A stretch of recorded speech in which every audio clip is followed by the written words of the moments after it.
Lord bless you and keep you. Make his face shine upon you and be gracious to you. The Lord turn it.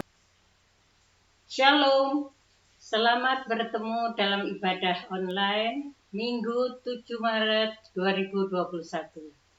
Bapak Ibu yang dikasihi Tuhan, hari ini tema yaitu murah hati yang diambil dari Lukas 10 ayat 29 sampai 37. Belum kita baca. Gaya hidup murah hati atau memberi itu berkaitan atau berhubungan erat dengan gaya hidup mengasihi. Orang bisa memberi tanpa mengasihi, tetapi orang yang mengasihi itu pasti memberi. Jadi selalu harus ada tindakan. Nah, mari kita belajar beberapa hal yang diajarkan Tuhan Yesus mengenai gaya hidup bermurah hati. Kalau kita membaca seluruhnya mungkin waktunya ya saudara. Kita akan mulai dari ayat 33.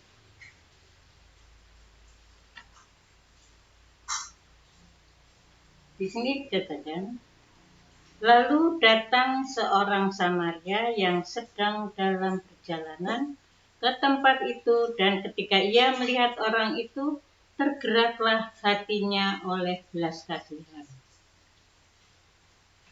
Kalau sebelum kami bahas, kita lihat ayat-ayat sebelumnya, ada seorang ahli Taurat yang bertanya atau pada hasilnya, dia itu mencobai Tuhan Yesus. Tuhan, apa yang harus kuperbuat supaya aku dapat hidup kekal? Itu lalu jawab Yesus, kasihilah Tuhan dengan segenap hati dan kasihilah sesama manusia seperti dirimu sendiri. Jadi gaya hidup orang Kristen itu adalah gaya hidup mengasihi atau murah. Mari kita pelajari beberapa hal tentang gaya hidup bermurah hati. Seperti tadi dibaca di ayat 33, seorang Samaria, dia dalam perjalanan tempat itu, dan ketika melihat orang itu tergeraklah hatinya oleh belas kasihan. Di sini kita lihat orang Samaria itu sedang dalam perjalanan. Padahal kalau kita baca sebelumnya, ada dua orang. Seorang imam yang baru pulang dari Yerusalem. Berarti dia baru pulang dari Bait Allah ke Yeriko. Yang kedua, seorang Lewi. Orang Lewi itu kalau pada zaman dahulu, itu adalah kaum atau orang pilihan Allah yang dikhususkan untuk melayani dalam Bait Allah. Nah, pada waktu mereka melihat seorang Yahudi yang sedang dalam keadaan sakit atau kesakitan, habis dirampok, mereka melihat itu segera dilewati aja dan melewati seberang jalan. Kemudian juga orang Lewi itu. Di sini Tuhan mengumpamakan orang Samaria ini di dalam perjalanan, pada waktu dia melihat korban, dia turun mendatangi. Jadi tidak lewat seperti tadi Tuhan. Mendatangi, dan bukan saja mendatangi, apa yang dilakukan di sini? Tergeraklah hatinya oleh belas kasihan, lalu ia pergi kepadanya, jadi menghampiri, lalu membalut luka-lukanya. Sesudah ia menyiraminya dengan minyak dan anggur, kemudian ia menaikkan orang itu ke atas keledai tunggangannya sendiri, lalu membawanya ke tempat penginapan dan merawatnya. Kalau melihat sejarah orang Samaria itu orang yang dimusuhi orang Yahudi. Dan korban ini adalah seorang Yahudi yang sedang dalam keadaan buruk. Tetapi orang Samaria itu tidak melihat siapa yang korban itu. Dia langsung mendatangi, dan bukan saja hanya mendatangi, tetapi dia membalut luka-luka, merawatnya, kemudian diajak naik kuda tunggangannya menuju ke penginapan. Jadi bukan saja, tapi dia bukan saja datang melihat, tapi dia menghampiri, merawat, membawa ke penginapan. Jadi ada perhatian, lalu memberikan waktu, kemudian dia merawat sampai tuntas. Jadi kita lihat orang Samaria ini tidak melihat keberadaan siapa korban itu. Padahal kalau kalau kita biasanya nggak kenal, nggak usah. Tapi inilah satu contoh orang Samaria, tidak membeda-bedakan. Demikian juga yang kita lihat sekarang ya. Banyak kita mau memberi atau menolong kalau orang itu sudah baik sama saya, orang itu sudah pernah menolong saya, orang itu sekelompok saya, baru kita mau menolong. Tuhan Yesus mengajarkan kita bahwa memberi tanpa membedakan, dari dalam ayat 33. Kemudian ayat yang ke-35 saudara.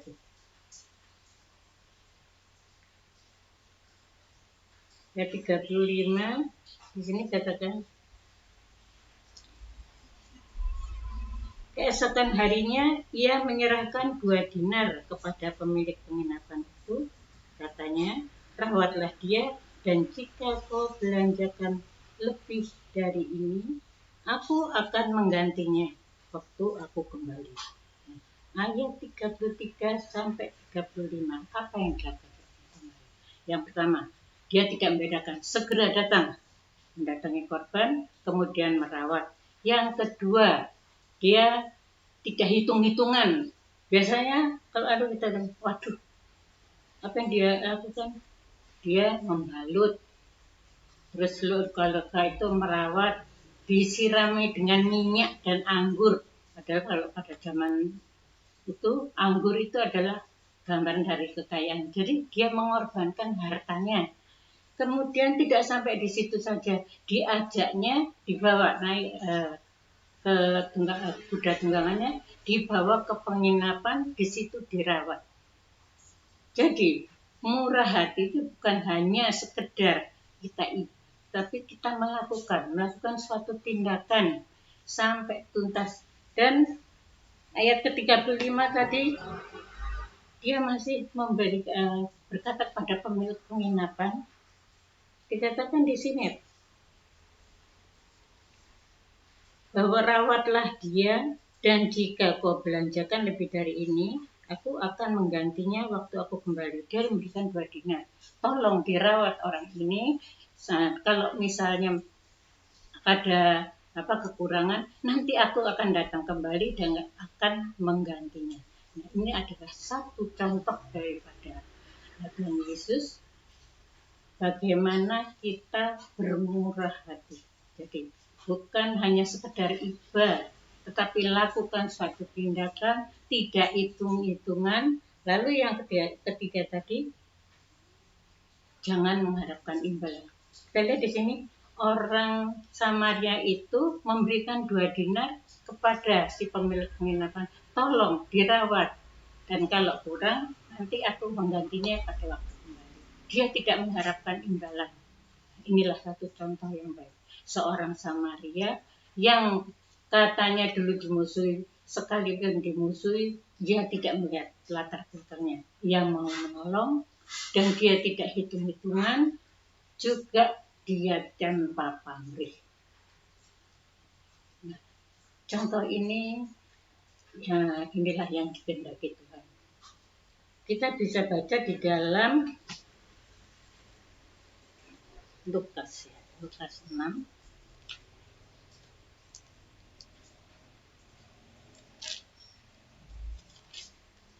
Lukas pasal 6 ayat 36, hendaklah kamu murah hati, sama seperti Bapamu adalah murah hati.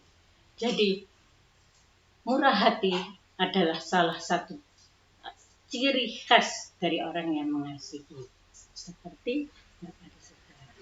Karena itu setelah kita melihat apa-apa atau hal-hal yang harus kita lakukan dalam bermurah hati, jadi bukan hanya kita iba atau mengatakan aduh kasihan, tapi kita melakukan suatu tindakan merawat, membantu, menolong, mengorbankan waktu, tenaga, harta kita untuk menolong.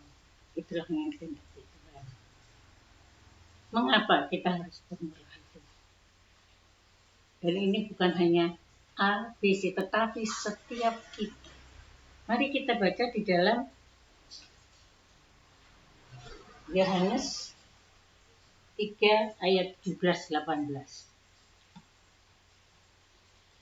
Yohanes 3 ayat 17-18.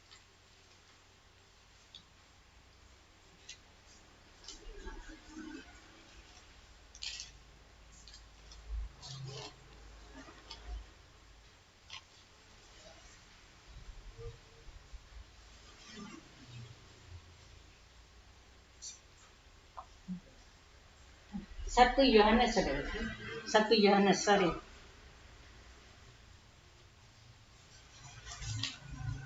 Yohanes 3 ayat 17-18. Barang siapa mempunyai harta duniawi dan melihat saudaranya menderita kekurangan, tetapi menutup pintu hatinya terhadap saudaranya itu, bagaimana kasih Allah dapat tetap di dalam dirinya?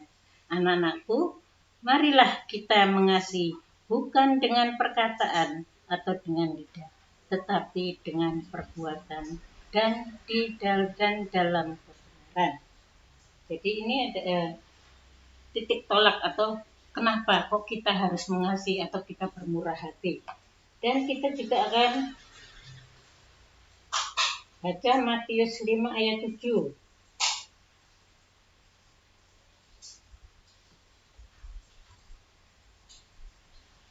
Matius 5 ayat 7.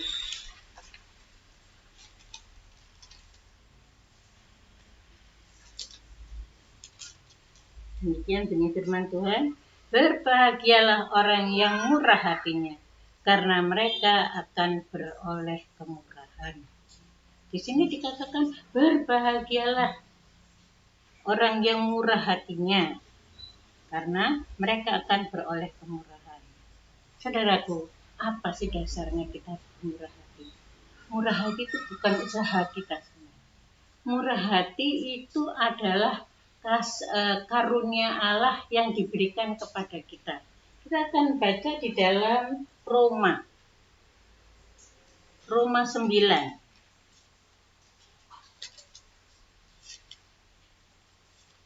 Roma 9 ayat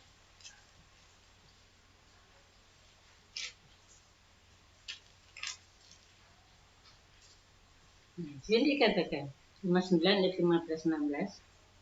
Sebab ia berfirman kepada Musa, aku akan menaruh belas kasihan kepada siapa aku mau menaruh belas kasihan, dan aku akan bermurah hati kepada siapa aku mau bermurah hati. Jadi hal itu tidak tergantung pada kehendak orang atau usaha orang, tetapi kepada kemurahan hati Allah. Jadi murah hati itu sebetulnya bukan karena usaha, tetapi Tuhan memberikan kepada setiap kita. Ini bisa kita ibaratkan begini. Seseorang memberikan baju yang indah. Kemudian kita bisa memakainya ataupun karena kita enggan, kita simpan. Dan kemudian bahkan karena kita simpan, kita lupa. Nah, karena lupa, bahkan mungkin dapat membangun. Demikian juga Tuhan memberikan kita murah hati. Murah hati kalau kita tidak mempergunakan. Maka kan tadi katanya baju yang indah, kita memberi keindahan pada baju kita. Tapi kalau kita mempergunakan, itu adalah yang dikehendaki Tuhan. Kenapa?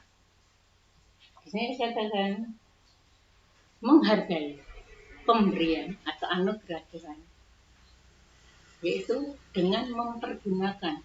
Misal contohnya kalau kita misalnya memberi seseorang atau saya diberi anak tuh, kok enggak dipakai, enggak seneng ya.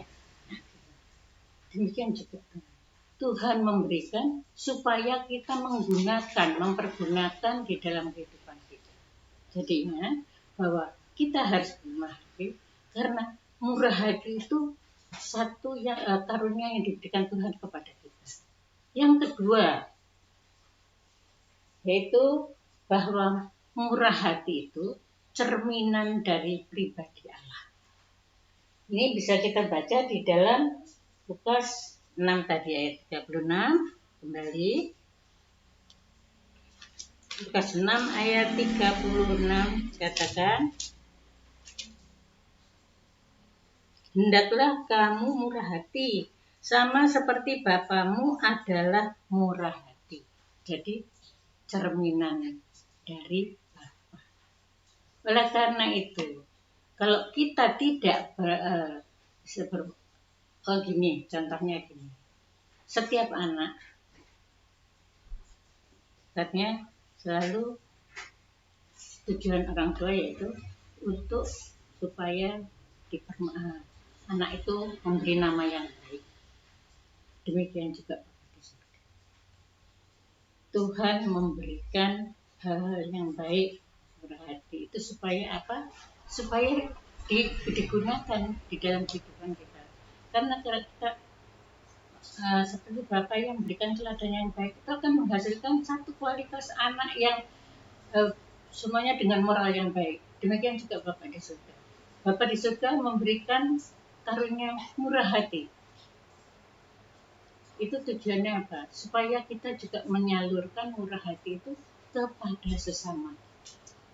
Dan murah hati itu harus bisa terlihat dan dirasakan oleh orang lain atau orang sekeliling kita, sehingga orang itu bisa melihat pribadi Allah ada dalam kehidupan kita. Itulah tujuan. Kenapa kita harus mengasihi? Itu yang kedua. Yang ketiga, bahwa murah hati itu adalah produksi dari kasih. Kita masih ingat kalau kita baca di dalam 1 Korintus 13 ayat 4, kasih itu murah hati, kasih itu sabar, kasih itu murah hati, dan selanjutnya.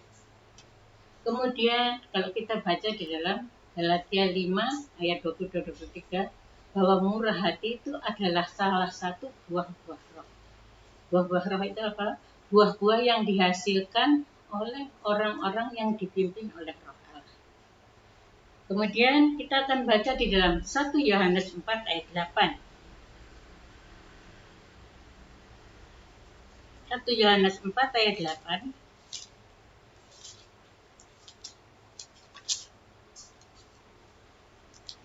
Yang dikatakan, barang siapa tidak mengasihi, ia tidak mengenal Allah, sebab Allah adalah kasih. Jadi, kalau seseorang yang tidak bisa atau belum bisa mengasihi, berarti dia belum mengenal Allah dengan benar. Karena Allah itu kasih. Dan tadi katakan kita itu cerminan. Oleh karena itu, saudaraku, mari. Kenapa murah hati ini kemudian disampaikan, yaitu dan kebetulan ini musim pandemi. Kita lihat saudara, begitu banyak orang menunjukkan belas kasihan. Ada yang memberi dipilih sana, oh aku mau memberi sana, tapi biasanya itu ada golongan-golongan yang mereka hampiri, kemudian difoto. Jadi supaya apa? Dilihat orang. Tuhan tidak menginginkan atau hal-hal yang Tuhan ingin supaya kita menunjukkan murah hati yang betul-betul tulus. Jadi bukan hanya sekedar memberi, tetapi memberi dengan suatu tindakan. Tindakan itu apa? Memberikan waktu, perhatian, harta dan sebagainya kepada orang yang membutuhkan. Harus tanpa perbedaan. Jangan membeda-bedakan, itu golonganku, itu sukuku, atau itu orang yang baik sama aku. Tidak. Semua, seperti orang Samaria, sekalipun musuh, dia juga murah. Kemudian yang kedua, murah hati itu tidak hitung-hitungan atau hitung rugi. Dan yang ketiga, murah hati tanpa pamrih. Kenapa? Orang yang menunjukkan murah hati itu dengan pamrih biasanya itu tidak bisa memberikan dengan sukacita. Dia hitung-hitungan, rugi enggak ya? Rugi enggak. Tapi Tuhan yang bahwa kita mengasihi itu tanpa jangan mengharapkan imbalan. Itu dari PPA. Dan ayat yang terakhir kalau kita baca tadi, bermurah hatilah dengan sukacita karena Tuhan akan memberikan kemuliaan. Nah, dari ayat yang di atas, setelah kita tahu murah hati itu jangan membedakan, murah hati yang memberi itu tanpa pamrih, murah hati tanpa atau jangan mengharapkan imbalan, maka Tuhan sendiri yang akan memberikan kemurahan. Mari saudaraku, melalui pelajaran hari ini, mari kita menghidupi murah hati itu lewat dengan mengasihi, dengan memberi dan murah hati kepada setiap orang yang membutuhkan. Demikian firman Tuhan. Kiranya firman Tuhan ini boleh menjadi berkat bagi kita semua, dan apa yang kita lakukan boleh menyenangkan hati Tuhan. Mari kita berdoa. Bapa di surga, kami mengucap syukur buat firman-Mu hari ini. Ajar kami Tuhan bersyukur atau mensyukuri setiap berkat yang kami terima, dan ajar kami juga untuk menyalurkan berkat-berkat Tuhan itu sehingga kami boleh menyenangkan hati Tuhan dan hidup kami. Terima kasih ya Bapa. Terpujilah nama-Mu dan terpujilah kasih-Mu Tuhan Yesus. Dalam nama Tuhan Yesus kami mengucap syukur. Haleluya. Amin. Terima kasih. Selamat hari Minggu. Tuhan memberkati.